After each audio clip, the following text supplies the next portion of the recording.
creator Claudine Francois and the founder of In Good Clean Taste. I am dedicated to helping women entrepreneurs design a healthy lifestyle by incorporating healthy, delicious tools, tips, and resources that empower their inner and outer game. Every episode, my featured guest and I share our healthy, delicious lifestyle journey on my globally recognized show, Healthy, Delicious Lifestyle with Claudine. Hello, and welcome to Healthy, Delicious Lifestyle with Claudine. I am content creator and board certified functional medicine and holistic health practitioner, Claudine Francois. You can always learn more about me at ingoodcleantaste.com. Now, today's topic is so amazing. I am so excited to bring this to you. And be sure to stay until the end because we have some special announcements for you. So today we're going to talk about how to boost your brain, unleashing its potential through gut health. Wow, right? Okay. So our amazing guest today, I'm going to bring her up from the green room in just a second, but let me tell you a little bit more about this powerhouse first. So Sophie Shepherd is the founder of She Talks Health and the creator of the She Talks Health podcast. She is a functional diagnostic nutrition practitioner and NLP certified life coach who helps women transform their hormone, gut, and thyroid health. Wow, so needed, right? Now, using a combination of root cause functional lab testing, transformation subconscious mindset reprogramming, and diet and lifestyle science, Sophie and her team partner with you to create a holistic approach to bringing your body and mind back into balance. Amen. Her mission is to revolutionize the way women claim their health and slay old stories of being sick in their bodies. Oh my goodness. Let me bring up Miss Sophie Shepherd so you can meet her. Hello.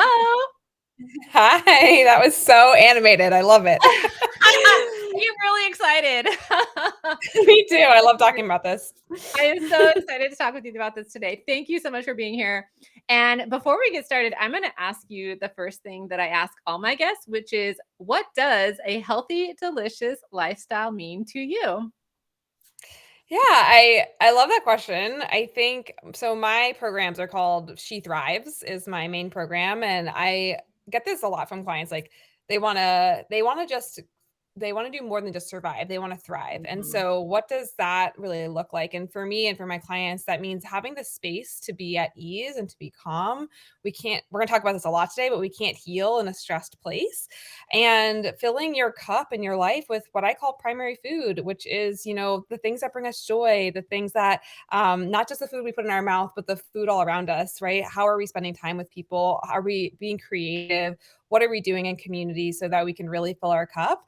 Of course, nutrition, we'll talk about that today too, is very important. But when we think about thriving and having this healthy lifestyle, I think about all the aspects of our life and really like not just doing this to survive, but to thrive and really enjoy our lives. That is so good. And I think that many women just are always in do mode and kind of, as you said, survive mode. They're just trying to get by. They're Yeah. just trying to make it through the next appointment, the next soccer game, the next morning, the next evening, right? They're just get me through till the weekend or whatever the next respite is. And that it's interesting because we're going to talk a lot about the brain gut connection today and how our brain impacts our gut and how our gut impacts our brain. And that level of stress, like you said, it keeps us from being creative. It keeps us from fully living. We can't enjoy life when we are stressed. So that's awesome. Yeah. So before we get to your tips, which are so, so good, can you tell us a little bit about the gut brain connection? Because I don't know that everyone knows what that is. How are the brain and gut connected? They're totally far apart. Explain. Well, one thing I always like to say, whether it's your gut and brain or it's your gut and hormones, is the last time I checked, our brain was connected to the rest of our body. And so if we think about what actually happens in our body, our brain is communicating to all of our organ systems and creating a coordinated response to our emotions, to our beliefs, and that plays out in our organ systems. So when we think about the gut and brain, think about like anytime you've had butterflies in your stomach, right? Because you're like nervous before you gave a presentation, or maybe like someone says something to you and you felt really hurt and you felt really tight, like a tight like ball in your stomach. that is literally the gut-brain connection. So our gut Mhm. is connected to our brain via the vagus nerve, which is like this super highway that comes down to the back of our skull, all the way down to a bunch of different organs, but there's a lot of connection points into the gut. And so when we're stressed, our heartbeat will speed up and our muscles will tighten, and we actually stop being able to digest food. So this is where we hear about a lot of new stuff coming up around, fight or flight, rest and digest, right? And so if we want to be digesting food, we have to be in rest and digest. We have to calm down our nervous system in order to actually relax enough to let the things that help us digest our food come out. So we need digestive enzymes, we need bile, we need stomach acid, all these things that happen automatically, right? Automatically, we don't tell our stomach acid to be released. A lot of people don't even know they have stomach acid, but we do. We have all these mechanisms at play. And what is telling our gut to function in that way or to stop is our brain. So Mm. really intimately connected. If we want to have good brain health and gut health, it's a bidirectional conversation that's happening every second of every day, subconsciously. Yeah, so our brain, the state of our brain impacts how well our gut functions and Yes, how well, and the yeah, reverse. go for it. How well Yeah, our gut well, I functions was impacts our brain. yes, exactly. So I love talking about this because, when I first got into FDN and got even when I went through my own health journey, I just focused on the gut health, which was great. It got me a really long way, but I would have recurrent infections and problems and gut issues until I realized that there was the brain piece. So it's Mhm. both ways. And I think for a lot of women that I work with, they are experiencing brain fog, they're experiencing fatigue, memory loss. They're having a lot of quote unquote brain symptoms that Mhm. can be stemming from their gut and imbalances in they all the hormones, the gut, the brain, it all interreacts, they're interwoven, right? They can't It's funny because when we talk about, and I know you know this, when we talk about traditional medicine, it's like, oh, you go to the brain doctor or you go to the heart doctor or you go to the gut doctor. And it's like, well, actually, these things work together. Yeah, exactly. And we know that our hormones are turned on and off through our brain as well. Everything really is coming through the command center of our hypothalamus and our brain, right? Do we have enough thyroid hormone? Well, are we stressed out? Because if we're stressed, our brain will slow down the thyroid hormone, right? And same thing with our gut. So it's just, and then it's a feedback loop. So then if we have this stress in our gut, it's going to tell our brain, hey, there's danger, and it'll release more stress hormones. It's absolutely fascinating that our brain and our gut are so connected. Our whole body is connected. And I think we need to really move out of this old paradigm of like specialists for this, specialists for that. Obviously, if we have like true disease that needs to be treated, absolutely. But I really like looking at the body as a whole. I think that that's just like where the magic's at. Yeah, and just to underline something you said when you talk about a stressed body won't release that thyroid hormone. What I like to say is a stressed body will not lose weight because our thyroid plays a big role in metabolism. And so a lot of women wonder, I'm doing all this stuff. Why can't I lose weight? And it's like, you're doing too much is the problem. Your body's like, hold up. I gotta reserve some energy to run away from that tiger. I can't let go of all this extra energy source, this fat that is energy, right? Oh my gosh, yeah, I mean, that's exactly the type of woman I work with, someone in their 30s or 40s, go-getter, usually a mom and working, and it's like they have gut issues, they have anxiety, they have insomnia, they have weight loss resistance issues, maybe they have a thyroid issue, maybe they have a period issue, and all of this is related to how we perceive stress and how we process that in our bodies, and it's funny because we try to, like, use the same tactics, I think, to, like, resolve our health, as we, like, try to get into it, like, "Oh, let me like, have a checklist and do all the things to max capacity," and when sometimes really we need to do less in order to heal. Yes. Oh my gosh, so good. So your tip, this kind of dovetails nicely into your tip, which is investigate what triggers your brain and body into stress and then rewire those thoughts for optimal health. Okay, how do we Yeah. investigate? How do we rewire? Like, tell me Yeah, this is more. we could probably talk about this for the next 7 hours, but I'll just back up by sharing what I like, where this comes from in the first place. So, we have a view of every single person has a specific perspective of the world. All right. And those perspectives come when we are from 0 to 7. They come from our teachers telling us things, our parents telling us things, or even just how we perceive an argument, for example, with our parents, right? So I'll give you like a really specific example, going back to this kind of people pleasing, overachieving woman that I definitely can identify with. And I've done a lot of work on this. I saw my mom. She was amazing. She was going to school, she was finishing, a degree, and she was working, and she was taking care of me and all this different stuff, and I just have this memory of her always working. Now, she was also always there for me, but I have this memory of her, like, heads down working. She was trying to teach me the importance of getting work done, right? And the importance of being educated and, providing for your family and all this stuff. And my little baby brain perceived that as like, "Oh, like, maybe I don't have someone to talk to, or maybe I feel a little alone, or I feel a little abandoned," right? Now, my mom gave me so much love, but part of me is like, "Oh, like, I feel sad when I don't have, like, people around me, and that makes me feel lonely," right? So, then how does that play out in my adult life? Well, I'll do anything to make sure that people stick around, right? So that's, like, people pleasing. And then that causes massive stress in your day-to-day life, right? And I've seen this, that's just like my personal example. And my mom didn't do anything wrong. It's just how my little baby brain perceived like when she was working wasn't available for me, right? Mm, And so that's like the power of the subconscious mind. Like we're constantly picking up cues from our environment about whether we're safe, whether we're comfortable, and then those will play out in our adult lives as these triggers and these stressors.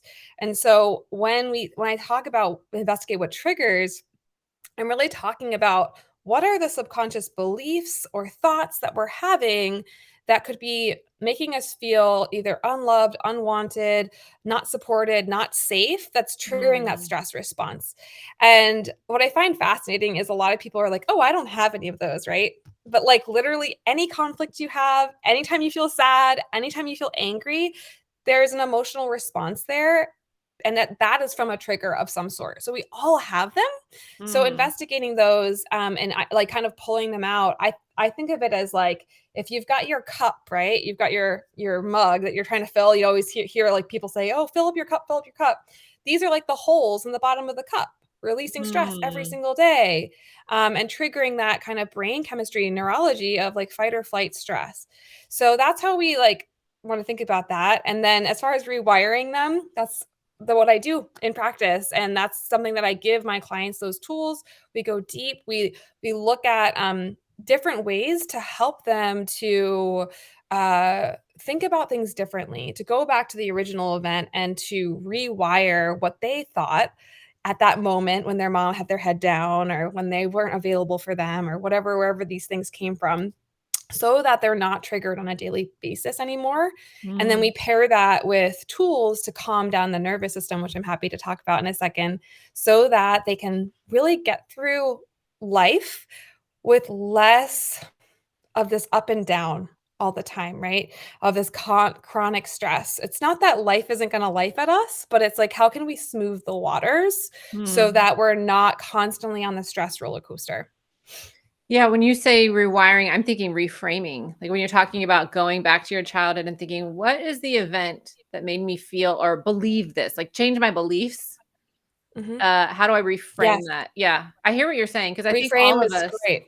I think all of us have, well, I'm sure all of us have events as a 7-year-old, as a 5-year-old, as a 3-year-old that we've seen we didn't understand, as you mentioned, the baby brain, that we made it mean something other than what it really means. Oh, yeah. I mean, I've worked with, like, hundreds of women at this point on this stuff, and it's a lot of it's not even complex big T trauma, right? It's just, Mhm. like, how we saw the world as a little kid without all the tools to understand, like, all these different things that we do as adults, but the imprinting happens then, and so we Mhm. carry that imprinting forward. And so Mhm. we can have so much compassion for ourselves and for those people that raised us and all of these, like, inputs that we got, and we can also decide, you know what? I'm the leader of my life, and I want to be leading from a place that I get to choose, and we get to do that work so that we can walk through life with way less triggers and stress. Nice. Well, and I love this tea that you gave to me, this Tulsi Sweet Rose. So it's obviously a caffeine-free tea. Tell us a little bit about this. How do you like to use this in your practice? Do your clients use this to kind of de-stress? Yeah, I mean, there's so many hacks, right? I mean, this is just Mhm. like one little cute thing that's like pretty affordable that I thought would be kind of fun for your audience to check out. You can get it in stores or on Amazon. Mhm. I love this. The rose actually opens up your heart and allows you to drop into your Mm. body and out of your mind, which is where so many of us are just constantly living and stressing and what ifing and trying to be perfect all the time. So I love this because it's like if you can take this and just be intentional, right? Like can you turn on your kettle? Can you put your phone away for a minute? Can you like have 5 minutes of just quiet time holding this warm cup of tea and then also ingest this like really calming herb that helps you to just drop out of your head and into your body a little bit more? And from that place, that's where you're in that rest and digest. That's where you can really support your gut from that perspective of calm. And it's also where you can problem solve because we can't Mm. really solve a lot of problems and triggers when we're in that fight or flight. We need to drop down and relax first. Yeah, which is why people get ideas when they're in the shower or taking a walk, right? Because they're Yes. as they're not thinking about other things. And I love the ritual. Okay, I'm a big fan of tea. I have you ask my husband, he's like, "How do you possibly have this many versions of tea?" I'm like, "Just don't worry about it, honey." But I love the ritual because I mean, I'm one of those people that could go all day, right? So if I let Mm. myself, I love the ritual, like you said, heating the water, waiting for it to steep, holding the warm mug. And then, studies have shown when you're drinking warm liquids, it actually does have a calming effect on your body. So it's like that double benefit of forcing yourself to stop, right? Calm down, take a Mhm. minute out of your day. And the benefit of having that warm liquid that's I don't know that it's nourishing your body, but it is it's nourishing your soul. Let's put it that way. Yeah, it goes back to primary food. Oh my gosh, I love that. Well, Yeah. let's talk about food because you have this great tip. Oh my gosh. I'm so excited about all your tips. It's fuel your brain and gut with healthy fats, clean protein, and fiber, and ditch the inflammation from processed seed oils, sugar, gluten, and alcohol. Okay, so what is with the processed seed oils? A lot of people are talking. What is that? First of all, what is a processed seed oil? Because I don't know if a lot of people know that sugar, gluten, and alcohol are inflammatory. FYI, people, sugar, gluten, and alcohol are super inflammatory. But Yes. I don't know that and so in our world we hear that a lot. I don't know that a lot of people know what a processed seed oil is, why it's bad, how is it inflammatory, what is this? Tell us what this means, Sophie. Yes, I will. So if you look at like the rise, the epidemics of obesity and disease, it's in the last since the 1950s. And if you look at the introduction of seed oils, it's right there in the middle of it, right? We Mm. had this like fat scare, like, oh, all fats are bad for you. Don't eat butter. By the way, I'm of the opinion that butter is a superfood, so we can have that debate. So we got away from this like whole food fat, whole like butter, and we put in things like margarines. And Mhm. these had these processed seed oils, this cheap synthetic man-made stuff, or at least it was created by nature but then turned into man-made. And when you look at it like even from a molecular level, it looks more like plastic than it does a fat. Okay, and so this stuff is I'm talking about canola oil, safflower oil, sunflower oil, peanut oil, these seed oils, right? So seeds, not oils, not olive oil, not avocado oil. Those are perfectly great. But these seed oils, they have bad fats. They are Mm. high inflammatory omega-6 fatty acids. Some of them are trans fats. And these are what create inflammation and disease in the body in many, many cases, all throughout the body, gut, brain, hormone, I don't care where it is. It's inflammation, and that wreaks havoc on everything, including our hormones and our gut. And one of the things about our brain is that our brain is 60% fat. And Mm. so it needs omega-3 fats. And we need a little bit of omega-6 and a little bit of omega-9, but we have this disproportion, especially in this country, in the United States, of highly processed inflammatory fats like this because let's be honest, these seed oils are everywhere. They're in your french fries, they're in your chips. So anything processed is going to have these foods in it. Mm. And so we're eating a lot of these kind of fake frankenfoods, right? That's what we like. We're raised on this stuff now. Like, how did I survive sixth grade? I don't know. Like, it was like Pizza Hut and Blimpie and all this stuff, right? And fruit roll ups or whatever. And these seed oils, they cause inflammation, but then our brain needs the omega-3s. So like if it doesn't have those omega-3s, the cells of our brains are not intact, the cell membranes, and that can wreak havoc and cause inflammation. And one of the things I don't think people realize is that our brain has cells called the microglial cells, and they are supposed to protect our entire body, our nervous system, from stress and trauma. Okay, and when we constantly inflame them with the foods that we eat, or we have a trauma in our life, instead of protecting us, they will cascade this like storm of inflammation down. Mhm. And that will forever continue to create this like feedback loop of inflammation, which looks like brain fog. I can't remember my daughter's name or my boss's name, or I can't get through the day without having to take a nap because I'm so exhausted, right? Or I Mhm. have anxiety or depression, or I have ADHD, or oh, I can't digest food, I have constipation, or I have diarrhea. Okay. It can manifest in different ways just depending on your genetics and how it plays out.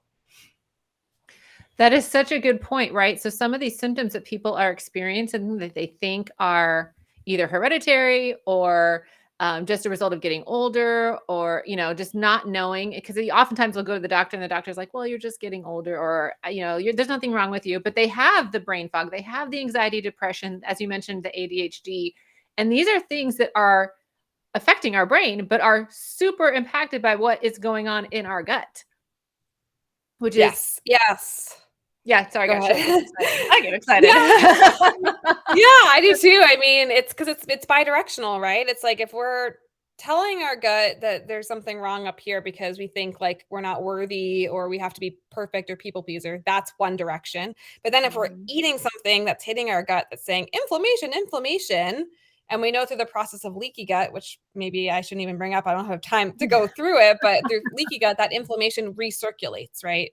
And then that causes the brain to be like, oh no, there's inflammation. And then that's those symptoms that we experience Yes. over and over again. And I will say that, and I'm going to bring this up before I bring up the next tip, is that you and I have a similar health story, and you detail yours in your book called The Heart-Centered Leadership, which I'll put the link to that in the notes below the show.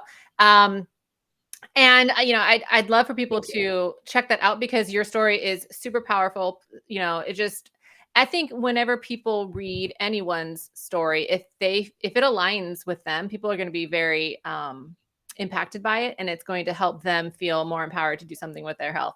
So your next tip, or actually this is my tip that I tacked on from yours. Choose gut happy foods to boost serotonin, improve hormone function, and reduce brain fog. And I think we talked about some of this, right? So gut happy foods, you mentioned, eating, well, I think you mentioned, or maybe you alluded to eating whole foods, right? Getting rid of Mhm. processed foods. I don't know about you, but I'm a big fan of dark leafy greens, of having a Yes. variety of fruits and vegetables.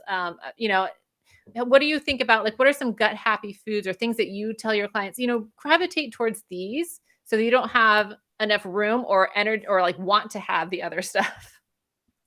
Yeah, that's exactly it. So it's like that protein, that fat, and that fiber. So leafy greens would fall under that fiber, like any vegetables, right? Like broccolis and things like that are Mhm. so good as long as they're cooked, because a lot of people can't do raw. That's okay. Mhm. And then we want to have, some carbohydrate in there, not like processed carbs, but like sweet potatoes and maybe some rice if you process grains, okay. Or fruit is fine as well. And then we want to have protein. We have to have protein to have a healthy gut and brain too. And that, serotonin is happening, that manufacturing happens in our gut 95%. So thinking about things that support serotonin, it's going to be the amino acids, and amino acids are broken down from protein. So that's where Mhm. we have, in my opinion, grass-fed red meat is amazing because it's grass-fed. So it's actually high in omegas. Grain-fed is not, it's high in omega-6. And then we want to have like lots of different types of fish, like Mhm. salmon and sardines and herring are chock full of omega-3s and that protein. So things like that are really, really supportive. Choline that's found in eggs, really supportive. Really, really Yeah, and supportive. I think the thing that people probably don't realize is, yes, these are healthy foods, And yes, they're going to make you feel better in general. The reason why is because not only are they helping your gut, they're helping your hormones, they're helping your brain, like they're helping your liver. Like all of these things are working together to make your body more efficient and more effective at what it wants to do, because it wants to work, right? I Mhm. think a lot of people feel like they're working Yeah. against their body. Their body wants to work. We just need to give it the right tools. Yeah, given half a chance, the body will heal itself. Awesome. Yeah. And if anyone wants to check out to see if their hormones are out of whack, I have a free quiz. I'll put that link in below as well. So the next tip is, if you're not sure where to start, get tested to see where the issues are. Now, Sophie and I both went through a program where we believe in finding out what's going on in your specific body. I mean, what do you see, Sophie? When you have people come to you that say, like, I'm really foggy brain, I have anxiety, or I have digestive issues, like all these things are going on, like, do you find that what you're getting from the testing you do is painting the picture for them of, well, this is why I can see on your GI map, or I can see on your hormone test panel? Tell us what you're seeing when you're working with clients. Yeah, I'll tell you what I see with clients and also what I had with myself. So I had IBS, which I always like to say IBS is just BS, but that's a whole other conversation. But really, I say that because I had parasites and I had yeast overgrowth and I had bacterial dysfunction. And then because I was put on antacids by a physician for 7 years unmonitored, I had low stomach Mm. acid, and that low stomach acid is still something I deal with, and I have to take protein digestion enzymes. So all of that was actually causing all the gut issues, the bloating, the gas, the diarrhea, when I was like 16, running to the bathroom and having to pull off the highway on my way back to college and all this different Oh. stuff. And I was just told, like, "It's just normal, or just take this antacid," right, for 7 years, and then unfortunately, at the end of that 7 years, I ended up getting a whopping autoimmune disease by the time I was 22, right? Like, these things are preventable, and so when I think about testing, I think about root cause testing. Because if anyone had said, "Sophie, run a GI map, run a food sensitivity test maybe," when I was 16, 17, 18, 19, 20, or 21, I may not have gotten Hashimoto's. I may not have had an autoimmune disease that now I have to manage for the rest of my life, right? So I do believe in testing. I believe it expedites healing if used appropriately. And I know it's like more expensive upfront. And I also think in the long term, it saves you a ton of money, because having unmanaged health issues means surgeries, medications, and doctor's appointments that cost a pretty penny. So I would rather just get the test done, see what's actually going on, nip it in the bud in 90 days or 6 months or however long it takes, that shorter period of time, so that you can get resolution 100% every time. And that's what I see with clients too. Yes, and because, as you said, if we don't actually get to the root cause, you're going to end up with symptom upon symptom upon symptom, and actually the problem's getting worse. So with Hashimoto's, if you don't resolve it, if you don't work on it earlier, it just gets worse as time goes on, and then it is harder to manage as time goes on. Thank you so much for bringing Yes. that up, because that is so key. I think a lot of people will just suffer through it and just say, "Oh, I'll get by," or "I'll pop these, antacids or Advil Yeah. or whatever it is," and they're actually, not only is the problem not resolving itself, it's getting worse. That's really sad to see. I mean, then we play whack-a-mole with our symptoms, and it's not sustainable. It's not, and it means that Mhm. you're not gonna be thriving. Mm. You're barely gonna be surviving, and that's not okay with me. No, and I just want to Mm-mm. point out, I have the crawler going across the bottom here about your podcast. You have a podcast called Oh, yeah. I can't talk. She Talks Health, which is a wonderful podcast. I have listened to several episodes, and I get so much great information from it. So aside from the podcast, where else can people find you? Yeah, everything is She Talks Health. So I'm Sophie at She Talks Health is my email. My website is She Talks Health. My podcast is She Talks Health. You can find that on any podcast syndicate platform. And my Instagram, I share a lot. Like I have, 6 years worth of Instagram posts on thyroid health, gut health, brain health, period health, because all of those things are connected. And so She Talks Health, DM me, shoot me a message, whatever you want, just get in touch. I'm here to serve. So I hope the information is helpful for you guys. Thank you so much. Oh my gosh. Thank you for sharing your wisdom. I'm so appreciative that you were here with us today. I'm going to drop you into the green room. Thank you so much for being here. Thank you so much for having me. Yay! Grab a mocktail. I'll be there in just a sec. Okay. Oh Perfect. my goodness, y'all. Was that not amazing? Thank you so much for joining me today. And I want to remind you to think about how are you going to create a healthy, delicious lifestyle for yourself today? Until then, be sure to join me for another episode of Healthy, Delicious Lifestyle with Claudine next Monday at 9 a.m. Pacific or 11 a.m. Central, and have a healthy, delicious lifestyle. Thank you for joining me today. You can learn more about me, my products, and services at ingoodcleantaste.com. Be sure to join me for another episode every Monday at 9 a.m. Pacific or 11 a.m. Central Standard Time on my globally recognized show, Healthy Delicious Lifestyle with Claudine.